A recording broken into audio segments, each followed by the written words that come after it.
நீங்க ஏர்டெல் யூசரா இருக்கீங்க, ஏர்டெல்ல prepaid, postpaid இல்ல பிராட்பேண்ட் இல்லனா ஏர்டெல் பிளாக் பிளான்குள்ள இருக்க எந்த யூசரா இருந்தாலும் சரி, உங்க எல்லாருக்குமே வந்து பாத்தீங்கன்னா ஒரு ஏஐ டூலோடைய ப்ரோ சப்ஸ்கிரிப்ஷன் வந்து பாத்தீங்கன்னா ஃப்ரீயா வந்து ஏர்டெல் வந்து ப்ரொவைட் பண்றாங்க.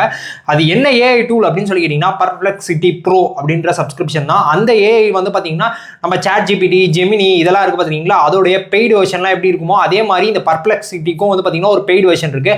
அந்த ப்ரோன்ற வெர்ஷனோட சப்ஸ்கிரிப்ஷன் வந்து பாத்தீங்கன்னா ஃப்ரீயா வந்து ப்ரொவைட் பண்றாங்க. இது எப்படி கிளைம் பண்றது அப்படின்னு சொல்லி கேட்டீங்கன்னா, நீங்க ஏர்டெல் யூசரா இருந்தா மட்டும் போதும். ஜஸ்ட் உங்களுடைய ஏர்டெல்லுடைய தேங்க்ஸ் ஆப் வந்து போய்க்கோங்க. அந்த ஏர்டெல் ஆப்குள்ள போயிட்டு நீங்க போஸ்ட்பெய்ட் ஆர் ப்ரீபெய்ட் யூஸ் பண்ணிருக்கீங்கன்னா ரிவார்ட்ஸ் அப்படின்னு சொல்லிட்டு இருக்கும், அதுக்குள்ள போய் செக் பண்ணுங்க. அப்படி இல்லை நீங்க பிளாக் ஆர் பிராட்பேண்ட் யூஸ் பண்ணிருக்கீங்க அப்படின்னீங்கன்னா உங்களுடைய பிளான் டீடைல்ஸ்லேயே வந்து பாத்தீங்கன்னா வியூஸ் பெனிஃபிட்ஸ்னு இருக்கும் பாத்தீங்களா, அந்த வியூ பெனிஃபிட்ஸ்குள்ள போனீங்கன்னா பர்ப்ளெக்சிட்டி ப்ரோ அப்படின்னு சொல்லிட்டு இருக்கும். கீழே கிளைம் நோன் இருக்கும், அதை கிளைம் கொடுத்தீங்க அப்படின்னீங்கன்னா உங்களுடைய மெயில் ஐடி போட்டு நீங்க வந்து லாகின் வந்து பண்ணிக்கலாம். நீங்க பர்ப்ளெக்சிட்டி ஆப்பாவும் யூஸ் பண்ண முடியும், வெப்சைட்லயும் வந்து யூஸ் பண்ண முடியும். இது வந்து பாத்தீங்கன்னா எப்படி சாட் ஜிபிடி 4.0 அதுக்கு அடுத்தது ஜெமினி ப்ரோலாம் இருக்கு பாத்தீங்களா, அந்த மாதிரி இது ஒரு பெய்டு ஒரு ஏஐ டூல் வந்து உங்களுக்கு ஃப்ரீயாவே வந்து கிடைக்கும்.